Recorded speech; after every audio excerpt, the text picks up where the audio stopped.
بسم الله الرحمن الرحيم، والصلاة والسلام على أشرف الأنبياء والمرسلين سيدنا محمد النبي الأمي وعلى آله وصحبه أجمعين. بحمد الله أنهينا العام الدراسي 2013-2014، وعايزين مع بعض كده نستعرض الإنجازات اللي اتحققت في السنة دي. على المستوى الرياضي شاركنا بفرق كرة قدم وسلة، بنين وبنات، مرحلة ابتدائية ومرحلة إعدادية. طبعا ما حصلش توفيق وما صعدناش أكتر من مستوى الإدارة، إنما إن شاء الله ندعو وعلى أمل إن احنا نشارك وندخل بعد كده مسابقات المرحلة الإعدادية والابتدائية للبنين والبنات بشكل أقوى، بحيث إن احنا نحقق فيها مراكز.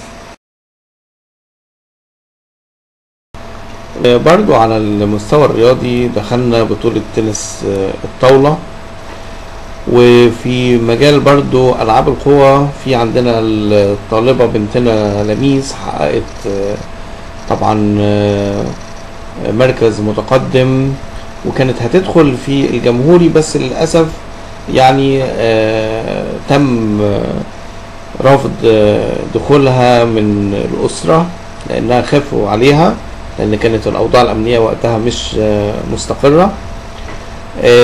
ده كده على المستوى الرياضي. بالنسبة بقى للمستوى الفني، فطبعا الكل شاف الشغل اللي احنا عملناه في المستوى الفني. كان في 4 مسابقات: مسابقة أعياد الطفولة، ومسابقة مسرحة المناهج، ومسابقة الفنون، ومسابقة الإلقاء. بالنسبة لي أولا دخلنا في أعياد الطفولة، دخلنا بمسرحية أنيمال فارم أو مزرعة الحيوان، وبعدين دخلنا بمسرحية تانية ذكريات طفلة، اللي طبعا حصل فيها إبداع كبير من فريق المدرسة، وتفوقنا فيه على جميع المنافسين. بالنسبة لمسرحة المناهج، طبعا كلنا شفنا الإنجازات اللي حصلت في وصول مسرحية الأوزون للمنافسة جمهوري، ولحد اللحظة دي طبعا لسه نتائج الجمهوري ما بانتش. بالنسبة لمسابقة الإلقاء برضو دخلنا جمهوري من خلال قصيدة خبئ قصائدك القديمة للطفي. طبعا دخل المسابقة دي، وطبعا دخلنا جمهوري، ولسه برضو النتائج بتاعتها ما ظهرتش، ما عرفناش طبعا اذا كانت طبعا في خلال لسه شهر او شهرين، لسه بيبحثوا جميع الاعمال المقدمة لهم. على المستوى الترفيهي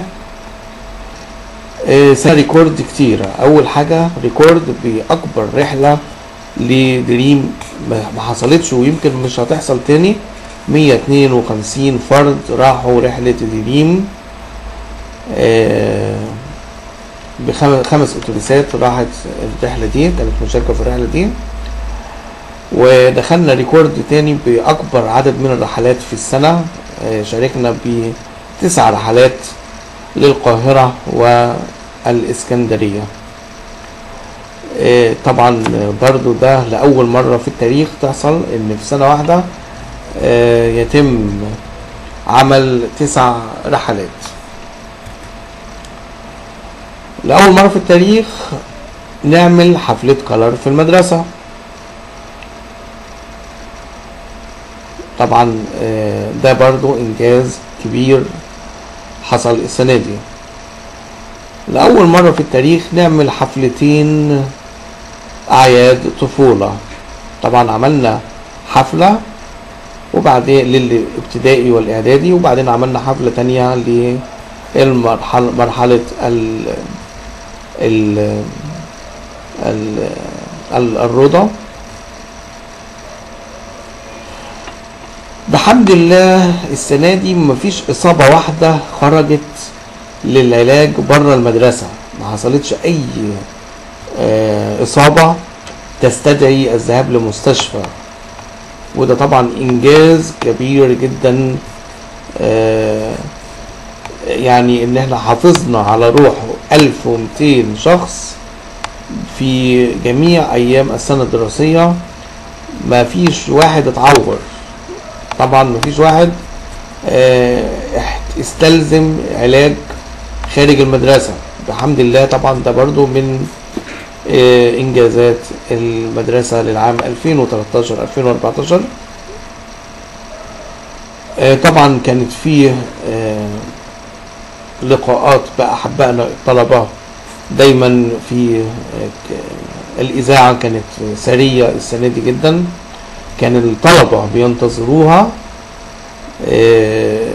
كل صباح في المدرسة، وبحمد الله وفقنا في اختيار جميع الفقرات.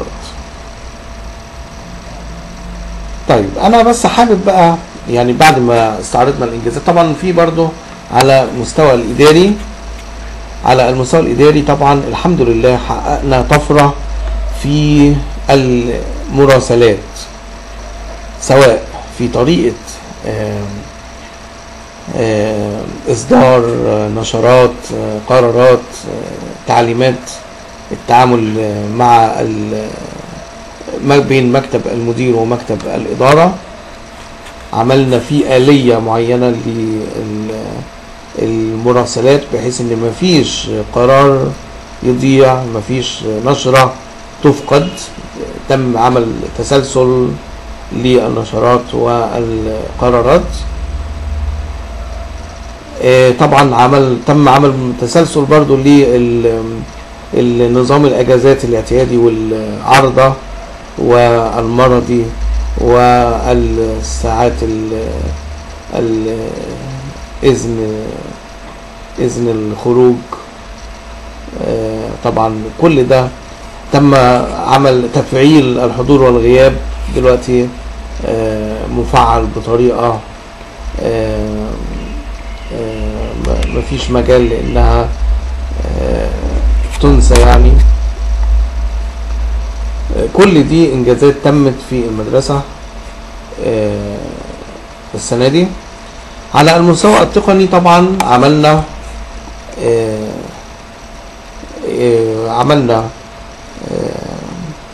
موقع، مش موقع بقى، صفحة للمدرسة، وعملنا جروب خاص بالمدرسة، وعملنا برضو في الموقع بتاع المدرسة عملنا إذاعة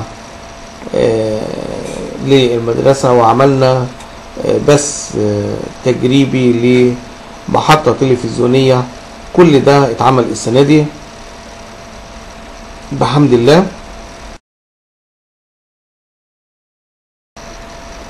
أول مرة يعني كل ده ريكورد كده لأول مرة، يعني لأول مرة يتم عمل محطة تلفزيونية، لأول مرة يتم عمل محطة إذاعية، لأول مرة يتم عمل جروب خاص بالمدرسة، لأول مرة يتم عمل صفحة خاصة بالمدرسة، لأول مرة يتم عمل رحلة فيها 152 شخص إلى دريم، فيها 5 أتوبيسات مشاركة، لأول مرة يتم عمل 9 رحلات في السنة.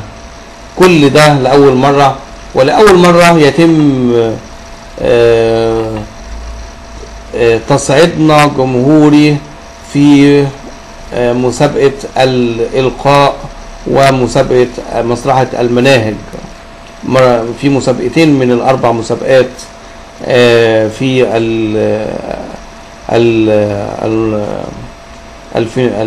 الناحية الفنية. طبعا على المستوى برضو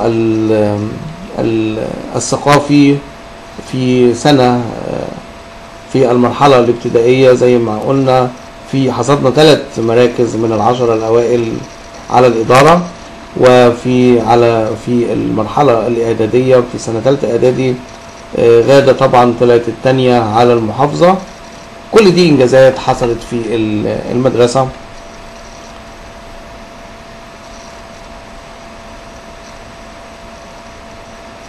حابب بقى اقول للي بيكره المدرسة وللي في نفسه كده حاجة، اتفلق. احنا نسير بخطى ثابتة ونسير بقواعد علمية وبأساليب تربوية، وسنظل في الريادة دائما وأبدا. عايز تساعد معايا، ايدك في ايدي نشتغل سوا. مش عايز اتفلق.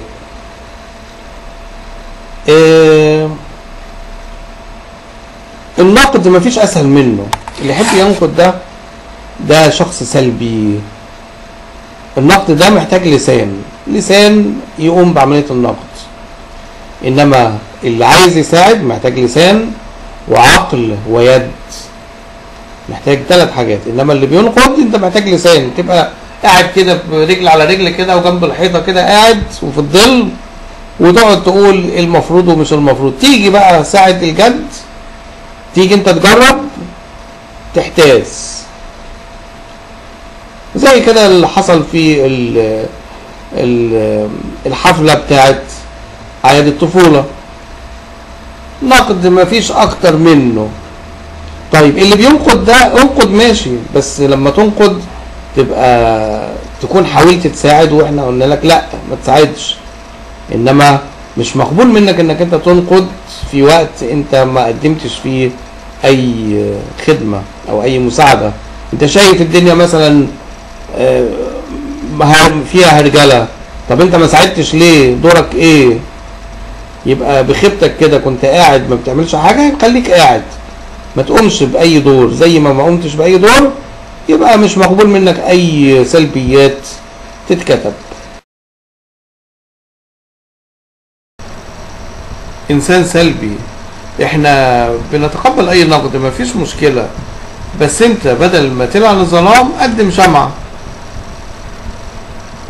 لما اتكلمنا على الحفلة الاولانية بتاعت اعياد الطفولة وقعدنا ننقد فيها، قلنا نعمل حفلة جديدة بدون تنظيم مني.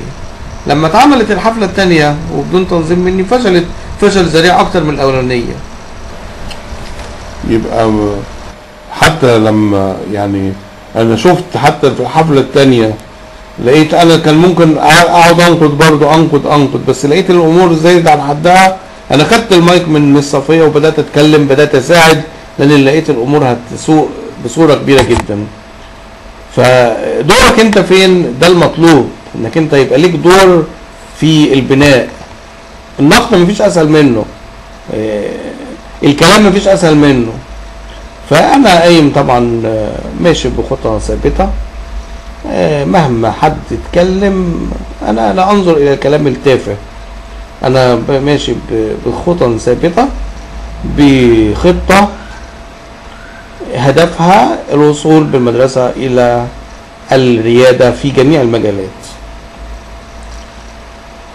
طبعا زي ما وصلت بالريادة كده في المسرح، واللي كانوا بينقدوا كتير المسرح ده قعدنا ننقد كتير، والمسرح ودول بيعملوا ايه وها وكل واحد يضحك وكل واحد ده ايه اللي بيتعمل ده. لما شفتونا بقى بناخد جوائز، ولما شفتونا بنصعد جمهوري، كله بقى خلاص كله اتسكت كله اتكتم. طب انت شايفنا احنا نفسنا ما اتغيرناش، انما لما خدنا البطولة لما خدنا بطولات هو ده الفرق بقى، ان خلاص الكل سكت بقى.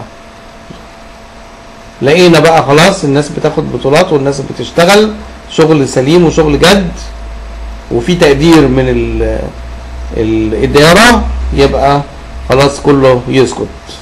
يبقى ما احنا ما اتغيرناش، انما اللي اتغير التكريم اللي حصل من الإدارة لما لقوا ان احنا فعلا نستحق الصعود جمهوري. فطبعا لقينا الكل سكت. فانا كان نفسي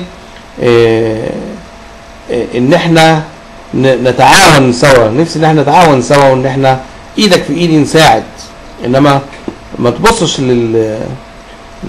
لكلام ملوش معنى.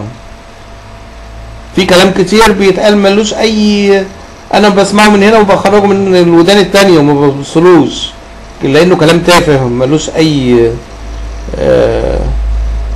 لا يستحق اصلا سماعه. انا ما بيوصلنيش. انا الحمد لله صلتي قوية جدا بالطلبة وبالاداريين وبالمدرسين، لدرجة ان اي حاجة بتطلع بتوصلني على طول. لما طلعت نظام منع الغش، الطلبة هم اول ناس ساعدتني. انا خلاص انا متواصل مع الطلبة بصورة قوية جدا، بحيث ان لو حصلت اي مشكلة الطلبة تقول لي، على الطلبة نفسها اللي بتقول لي.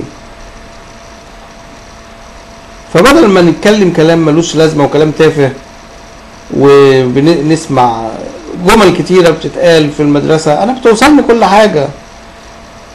هتلر، شارون، ما تشتغلش كتير عشان ما تغلطش، اللي بيشتغل زي اللي ما بيشتغل. كان زمان الكلام ده كان زمان، ان اللي بيشتغل زي اللي ما بيشتغل. لا، اللي بيشتغل بنعرفه واللي ما بيشتغلش بنعرفه. وبتشتغلي في المدرسة دي ازاي ما تروحي تشتغلي في حتة تانية؟ خسارة موهبتك وخسارة شغلك. طب انت ما بتروحيش ليه مدرسة تانية طالما انت زعلانة قوي كده؟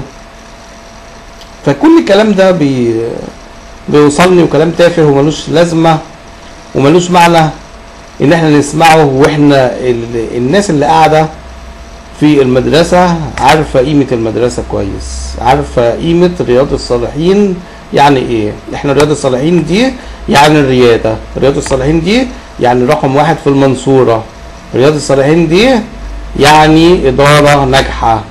اللي عاجبه واللي مش عاجبه يشرب من البحر، يضرب راسه في الحيط. اللي عايز يتعاون معايا ايدك في ايدي نتعاون سوا، هات لي شمعة، هات شمعة كده ونور معايا، انما ما تلعنش الظلام. فبحمد الله انا ماشي بخطى ثابته، يا جبل لا تهزك ريح. ما بهتمش انا بالكلام التافه والشغل اللي بيبقى عايز الهدم.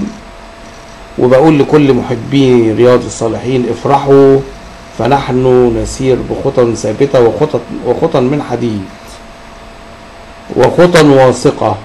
بحمد الله سنسير بالمدرسة دي دائما وابدا، لانها تبقى وتظل نمرة 1 في المنصورة. دي رسالتي للجميع، وشكرا يا جماعة، وكل سنة وانتم طيبين. وبشكر جميع من يحب مدرسة رياض الصالحين، وبشكر جميع من يحب ان يتعاون معايا ويبقى ايده في ايدي كده، نتعاون سوا ونوصل بالمدرسة لأحسن مكان دائما في المنصورة. وبشكر الجميع، والسلام عليكم ورحمة الله وبركاته.